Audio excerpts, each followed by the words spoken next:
Hello, hello, hello, and welcome to Birdwatch, the great pop culture debates video series dedicated to looking at the looks from RuPaul's Drag Race UK. I'm your host, Eric Resniak, and today I am joined by my very special guest, Brett Chin. Welcome back, Brett. Hi. And just so everybody at home knows, Brett loves a good toad in his hole. We are going to jump right into it, tooting, booting, shooting, pooting, and mooting the looks from episode 1 of UK season 2.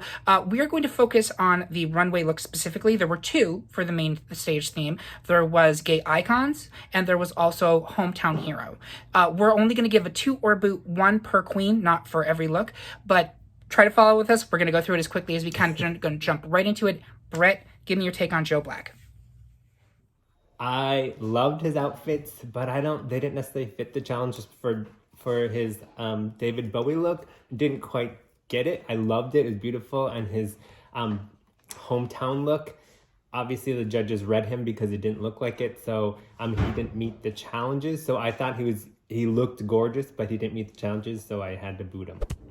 I'm going to toot him. I thought Joe looked great, and I actually had no issue with the David Bowie look at all. That, to me, is an iconic David Bowie look. If you look at American Horror Story, Freak Show, the Elsa Mars character is in that outfit. That's the Life on Mars outfit. So if Michelle didn't really know that, I find that hard to believe, but I thought it completely read Bowie. I will give them the Brighton look. I don't know the Brighton Pavilion. I don't know Brighton. So maybe that was completely off. But the fact that these looks, which are gorgeous, got someone sent home. Gorgeous. Got sent home in episode 1. That's crazy. And it shows you how strong the queens are this season. So it's a toot from me. Next up, we're going on to Asta Mandela. Brett, what did you think? Oh, when she came out in the Naomi Campbell, it was like jaw-dropping. It took my breath away. She was stunning. Also with the East London look, like she carries the clothes. She sells it. She works it. I loved her. She looked like Rihanna. She just looked amazing. And also loved that chicken. So she had the chicken. So she got me, who doesn't like chicken? So I tooted her all the way. Absolutely. This is a total toot for me. I didn't think much of Astana based on the promo looks. I was not blown away. She was gorgeous on that runway. I think she's one of the most beautiful queens I've ever seen on that runway. The Naomi Campbell look was spot on. And then the way, exactly as Brett sold, she sold it in the hometown hero one. And totally impressed by her. Major toot, almost a shoot, but I'm just going to give it a toot. Next up, we have Ginny Lemon. So don't come at me. You can come on me, but not come at me. I don't know a lot of these people from UK history, but I had to look some of them up. So Kate Bush, she, looking at the Wuthering Heights 1978 video, she definitely tried to do the best that she could. And then her Worcester look was okay. So I would say it was a moot for me. Okay. I'll go ahead and toot it. I thought the Kate Bush look was absolutely on point. I don't know anything about Worcestershire except I love their sauce on a steak. So, I guess it was good. Ginny's wild to me. There's like zero transformation from the boy to the woman, which I think is incredible. She's wacky, and I love a good wacky queen. I'll give her the toot just for the Kate Bush alone. The Worcestershire one was a wank for me. It's fine. So toot. Next up, we have Tia Coffee. Her Alan turning look, I didn't really get it. It was just a suit with, I understand some of the concepts, but you really had to know it. It wasn't telling a story to me as much. And then I loved her Nottingham look, Robin Hood. It was definitely high fashion, so I loved it. But overall, I would say, I'm going to give her a 2. Okay, I had an issue with Tia because, as you pointed out, the Alan Turing look, the gay icon look, was really a stretch. It was not... It didn't say Alan Turing to me. Like, you're going to read Joe for his David Bowie, but not this Alan Turing. It was fashionable. She looked good, but I don't think it met the challenge. The Nottingham one was really fun, and there were 2 Robin Hood related looks. This, to me, was the more successful of the 2. But I have to balance them out. I would have tooted Nottingham and booted Alan Turing, so I'm going to moot this whole thing. And that's what I'm giving Tia, a moot. But I actually really did enjoy her this episode. Bimini Bambulesh. Brett. Our vegan friend. The Princess Julia look for me, it just looked very pedestrian to me. I wish she chose a different outfit of hers because Princess Julia has so many different, really fun different outfits. So I wish she chose a different outfit of hers. And then her Norwich, oh, it was terrible. It was a bikini. I don't know. It was really terribly done. So I'm gonna boot her. Yeah, I'm gonna boot her too. I don't know anything about Princess Julia. You can call me an ignorant slut. I'm not familiar with her. I thought it was fine, but ooh, that Norwich look, that was Drag Race Canada season 1 levels, and that's not a compliment.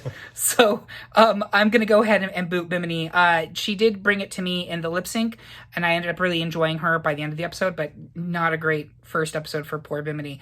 Next up, we have Lawrence Cheney, Brit. Oh, I can't get enough of her. I just love her personality. I just love her. She just brings me so much joy. Every time she comes on stage, I'm excited to see what she's gonna bring. Her Diana rig was so well thought out. She even put like the Mrs. Peel were needed, like that reference to it. If you didn't watch the Avengers, you don't understand it. But it tells a story. All of her outfits, her Glasgow, the hat, everything. That outfit of the stained glass with the rose on it, and her hat. Oh my God, it was amazing. So I have to toot her all the way. Absolutely toots. I adore Lawrence, and I was not coming into this like gagged by Lawrence. Again, the promo looks to these queens a lot of disservices, but absolutely in love with Lawrence. Lawrence can cry every episode, and I don't care because he's so charming, and just there's something about him that immediately connects. So the Diana Rigg look was great. One of the things that obviously Lawrence goes into in the episode is that he struggles feeling sexy and confident outside of drag. You don't get that at all when he's on that stage. That Diana Rigg look, it was right on the body, it was right in the mug, it was great. It's completely served. And then the Scotland one, I'm not even going to go into it, was just perfection. So total toots for Lawrence. Next up, we have Cherry Valentine, Brett. The Freddie Mercury look, it was interesting. It was, like, I liked it, but the shorts were, I don't know, it's just interesting. I do want that diamond-studded vacuum that she brought out on stage. And then her Darlington look, I loved it because Darlington's the birth of the modern railroad, and so it brought that. She had like a conductor outfit with the charcoal on her face, and that's a true smoky eye to me. so I loved it. So I'm tooting her. Yeah, total toots for Cherry. I think she's really ambitious and very creative, and those are two things that excite me in a look queen. I thought I had the same problem with the Freddie Mercury that you did. Those shorts were not right, and everything else was so polished that you really noticed it. But that Darlington work was really sweet. I loved it. I love the fact that she had the cow pusher on the back. Like most queens don't think about that level of detail, and I've been impressed with everything she's given us thus far. Really excited by Cherry, so it's a total toot for me. Next up, we have Veronica Green, Brett. She's interesting to me because she's so young and so new too. Her Boy George look I felt like it was good. So, I mean, I enjoyed it. Her Lancashire look, if you didn't know that the red rose is part of the big flag, I just struggled because it didn't really tell the story. It was a gorgeous dress, but it didn't tell a story to me. And they're also known for butter pies, which I really want one right now. But I would say it was a moot for me. Okay, butter pie is what they called me in high school, but I'm going to go ahead and toot this. I thought the Boy George was really successful, and I'm glad to see Boy George getting some love on this show. I don't think modern gays really pay enough attention to exactly how important he was to gay history. But I thought that, as you pointed out, and actually Veronica herself pointed out on the show, if you didn't understand the story of the dress, the hometown hero one didn't make sense, but my God, it was gorgeous. And that huge skirt, and this tiny little body, really, it was very impactful to me. So I'm going to toot it, even though I agree that there's issues with explaining what it is. Next up, we have Ahura, Brett. So the Vivienne Westwood was Vivienne Westwoodn't for sure. Vivienne Westwood she definitely puts different patterns together, but more elegantly, and it just feels like she needed to edit. But her Nottinghamshire look, the campy, like Robin Hood look, I loved it. It's very drag queeny to me. This is what I expect from drag queens. So so it's hard because you have to balance the two out. So I will moot it. Okay, I will toot it. I didn't dislike the Vivienne Westwood as much as you do, although I will agree with you that we've seen a lot of Westwood-inspired looks on this show over the years, and this execution was probably messier than most of the others. That said, I agree with you that the Robin Hood was also the draggier interpretation of it. Overall, I think they were solid looks, enough that I'm going to toot them. I do expect more from Ahura then. She is a designer. I expect more from her, but enough for a toot. Next up, it's Sister, Brett. So the Dusty Springfield look, like the judges said, I wish she did more with it. It was a gorgeous dress, and she got the beehive wig, the signature beehive look. But again, and then the Liverpool, the satin pink PJs, whatever, it just seemed lazy to me. I just expect more. She did have a lovely pearl necklace, and everyone loves the pearl necklace. So, yes. But I'm going to boot her. I will moot her. I agree that the Dusty Springfield look was really, it felt kind of half-assed, to be honest with you. Dusty's great. And again, gay herself. And I just was looking for more.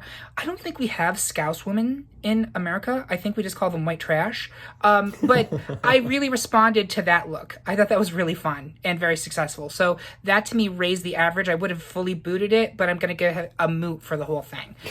Next up, we have Ellie Diamond, the other great Scot in our cast. What did you think, Brett? I just love how she paints her face. She is drop dead gorgeous. She kind of reminds me of like a Kimchi, Trixie Mattel kind of thing. So I just love how she looks. The Lily Savage look, her face was painted to the gods. Her hair, she had the signature look. I loved it. And the Dennis the Menace look, oh, amazing. And she makes her own outfits, so that even makes it even better for me. So I'm tooting all the way. Yeah, it's a total toot for me. I didn't see Ellie coming. I did not pay a lot of attention to her from the promo. Again, those promos really screwed these girls. But I thought these were both really strong looks. I'm not as familiar with Lily Savage as I feel like I should be, but it was gorgeous. And then I didn't even know Dennis the Menace was from Scotland. I always assumed he was from Ohio. But that look was awesome. I thought she killed it. So really well done, Ellie. Stepped about big time. Finally, we have Tace. And take it away, Brett. So this was hard because she did Naomi Campbell too, and it was good, but it wasn't as good as the other one. Nope. And so you're comparing the two. And then she did the Newport flag. If you didn't know that's Newport's flag with those colors as well, and it has a big dragon on the front. That's their flag. And her hair was done in horns. I thought it was fun. So I thought they were both fun, but I think I have to just moot it. Okay. I also struggled with this one because, again, I expect more from Tace, and I thought that this was solid. Agreed. You can't not compare to Asuna, and Asuna kicked her ass in Naomi. But I did think that the dragon was very successful, and I really liked it. I thought it was playful, and I thought she executed it well. So I'm going to go ahead and toot it, but I expect more from Tace because I think she's a star, and I didn't necessarily see that this episode, and she was pissed about it. So with that said, Brett, who was your top toot of the week? My top toot, God, it's so hard because there's a couple of them that I really love. But we love a good hard top. Always. Always. I'm gonna say Estina. Okay, and I'm gonna go with Lawrence Cheney just because partially I love saying the name. I'm glad you chose her because I wanted her to be up there too. Yeah. Great job. So great job to all the UK2 queens. You guys nailed it this episode. So excited for this season. Frankly, the S13 girls better step it up because the UK girls just came in and snatched the wigs. So thank you to everybody for watching. Make sure to check out the other Drag Race content on our YouTube channel. Make sure you like and you subscribe. And also head over to greatpopculturedebate.com to check out episodes of our podcast, see what we've already covered, see what polls are open for your votes because you actually dictate what we talk about. Currently still open our Best Muppet, Best Avengers team member, Best Ben & Jerry's ice cream. So get in there and have your say. And then come back next Monday. We will have more Birdwatch for you. We will also have these season 13 photo finish videos every Monday as well. So thanks for watching. Thank you, Brett, for joining me. Thank you. Pip, pip, cheerio. Bye.